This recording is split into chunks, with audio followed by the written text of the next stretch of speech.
Welcome to 20th Century San Francisco.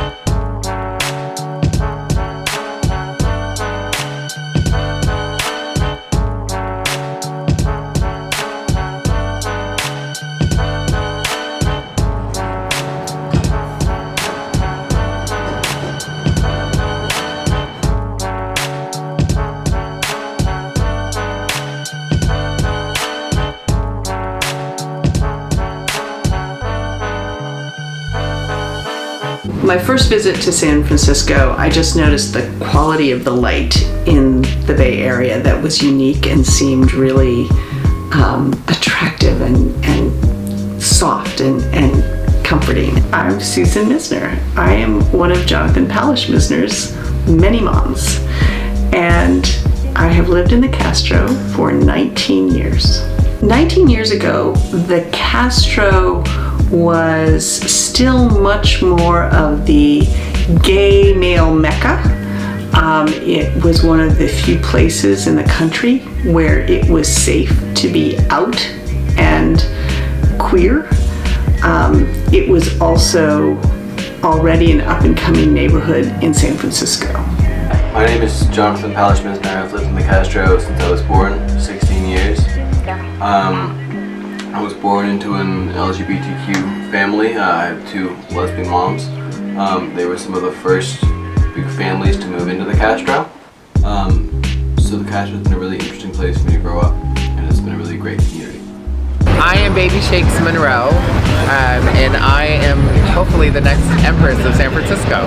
I'm a drag queen performer here in the city, and I've been in the Castro area for the last 15 years. So, an emperor and an empress, it's actually one of the oldest traditions in San Francisco. If I'm elected, today is the election day, February 16th. If I'm elected, I'll be the 54th reigning Empress of San Francisco.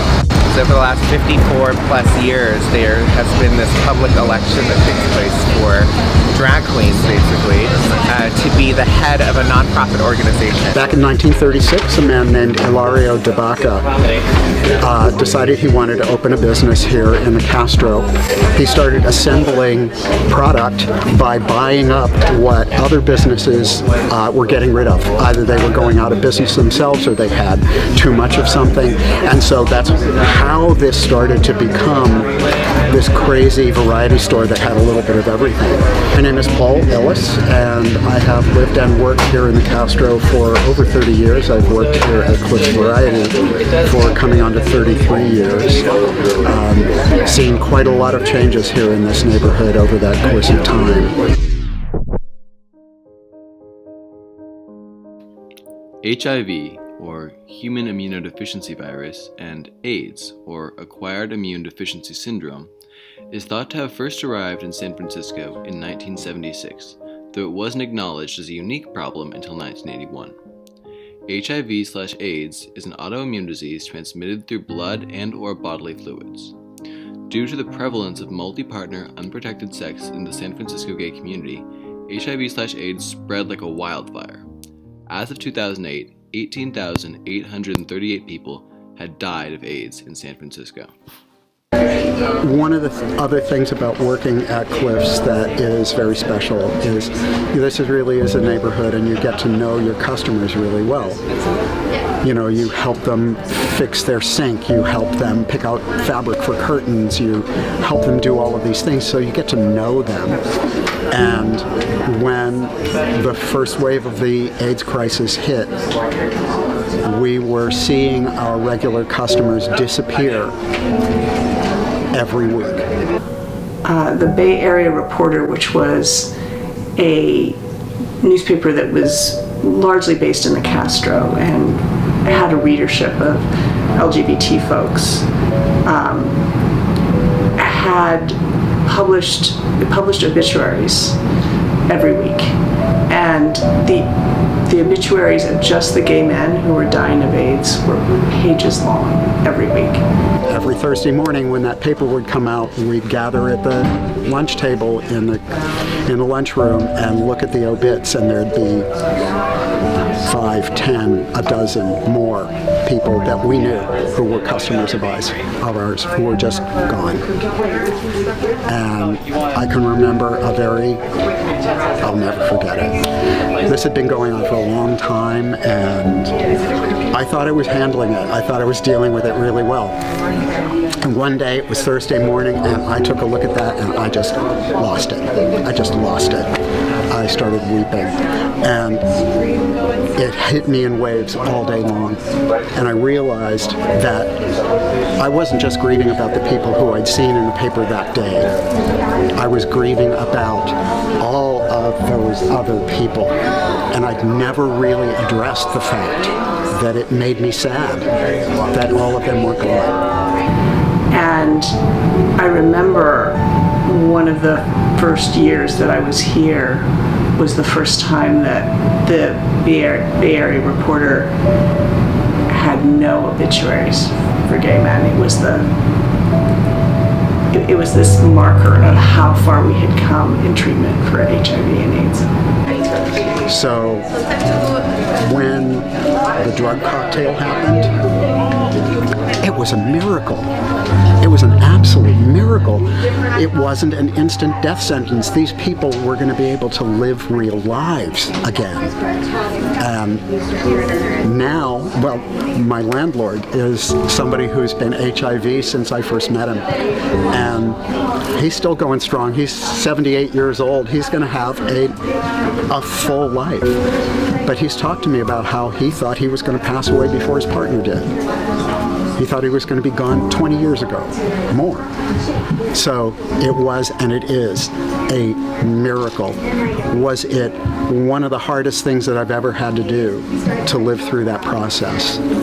Of course it was. Would I do it again to make sure that the people who were hurt were getting the help that they needed? Absolutely.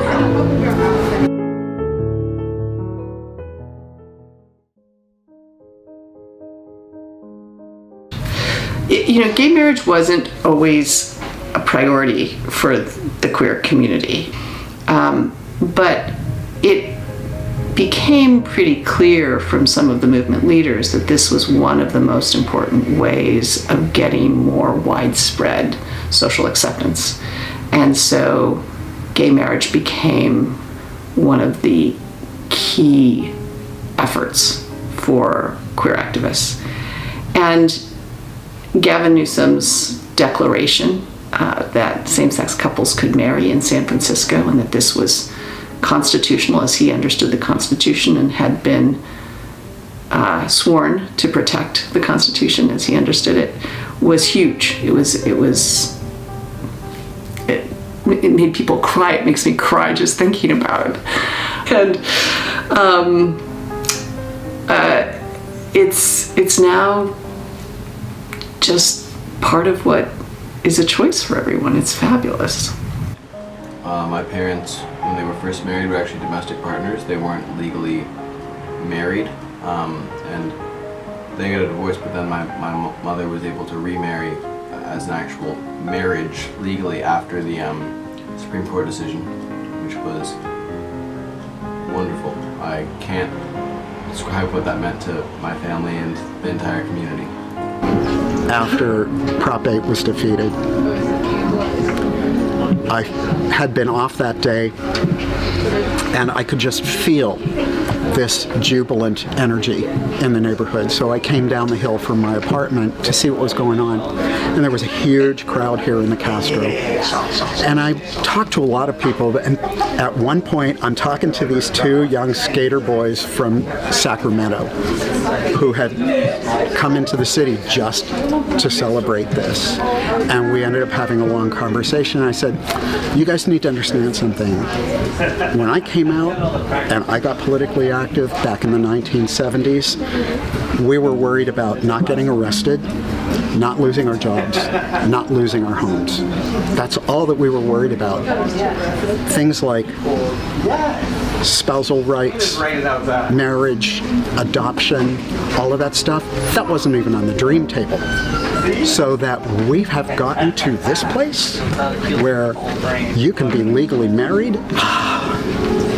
the sense of jubilation, I don't have any way, there's not enough English words to express that. How about a cherry frappuccino a couple hours ago? What does that tell you about the Castro, huh? What does that tell you about how it's changing? Or you tell me.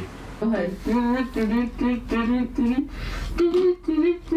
think that the rise of Silicon Valley has had many of the same effects in the Castro as in other parts of the city. We have these big buses that come through and park and pick up people to take them down to Silicon Valley, and we have young, wealthy people who want to live in hip neighborhoods driving up the price of housing and driving out some of the people who've been here for a long time. And we have some of the products of Silicon Valley in terms of Airbnbs being just everywhere and the sort of changing the nature of the neighborhood as well. My actually upstairs neighbors started using Airbnb as soon as it became quasi-legal. And I would go out in my backyard, which is a shared backyard, and there would just be these strangers like smoking, and I would have no idea what to do. And it wasn't fully legal either. They weren't allowed to occupy public like shared spaces without permission from other residents, which we did not give them. And you definitely just saw this influx of tourists that were sort of loud and boisterous and not necessarily the most PC, running around this community that's supposed to be sort of a safe haven for the LGBTQ community, and it's like, it was very disruptive, and sort of, it felt like not, like any place is uncomfortable with change and large influx of new people, but it's different when this place has been the only place for certain people for a long time. And so I think that there was a strong reaction to that, and I think my family in particular had a strong reaction to that. I think the first time that I saw a studio apartment for rent for $3,000 a month was, horrible. I mean, there are so many young people who are still not welcome in their hometown and come to San Francisco, and especially the Castro, as a refuge, and who can afford a $3,000 studio apartment. In terms of businesses, ever since I was a little kid, there were all types of little small local places where the owners all like knew me, and I would walk in. I always wore this like little Superman pajama thing, and they would go, "Hey, there's Superman." And I'd walk down the street, and I don't know, it would take me like 20 minutes to get down 2 blocks. I knew everyone in all the stores. And they'd always give me free stuff because I was a cute little 3-year-old. It was great. But as like the years went on, more and more of these stores sort of went out of business slowly, or started to move towards like cheaper areas where the rent was easier, and the storefronts either got occupied by like Starbucks and like, I don't know, other larger chain companies, or they just sat empty. And there's been a big problem in all of District 8, especially including the Castro, with sort of empty storefronts, as well as just this development of market rate housing, where there's homeless people all over the place, and it's horrible that we're developing market rate housing at the rate that we are when there's so many homeless people, and we could be developing low-income housing. I think the effect of the constant production of market rate housing is really, I mean, the Castro was never a low-income neighborhood stereotypically, but it's definitely gentrified it to the extent that an already somewhat wealthy place can be gentrified. No matter what, though, there are still staples and kind of the pillars of the Castro community, and a really good example would be the Castro Theater, which has been here forever. A lot of people don't know that the Castro used to be a Roman Catholic community. It was not known as the gay-friendly community for a very long time. Interesting stuff. There's a lot of history here, like Harvey Milk's photo studio was here on the corner, and the first gay bar in the whole world that had open windows so people could see in is actually right here, the Twin Peaks Tavern. And it wasn't turned into that until 1972 when a couple lesbian friends bought the bar for the first time. There's a lot of awesome stuff here and it stays here. And part of my job as the Empress would be to make sure that the history is here always, but we still get to evolve and change and be up to date with the types of communities that move in and out. It's pretty cool. One of the things that is great about Cliff's Variety Store, where we are, is that this business has been here since 1936 and is not going anywhere. Change is always hard for someone, and I think there was some discomfort and resistance when a mother who was walking by a window that had something fairly graphic in it complained to the store owner and said, you know, really, you shouldn't have that in the window. And I think the gay male community, who had worked pretty hard to make this a safe place and a place where people could be out and free and very clear about that freedom, felt like that was a real change for the worst and pushed back hard. But I think it's important to remember that the fight for the rights of LGBTQ people wasn't for the right just to have sex with people, with same-sex people. It's also to have all the rights of a person who is heterosexual, and a family is a vital part of that. And it's important that they have the LGBTQ community has a safe space, not only to be in same-sex relationships, but also to have same-sex families and to have same-sex careers, or to have careers and also be a part of the LGBTQ community. So yeah, I think it's definitely been evolving from this place that's purely dedicated to same-sex relationships to actually having a more holistic community and family and not entirely being defined by your sexuality.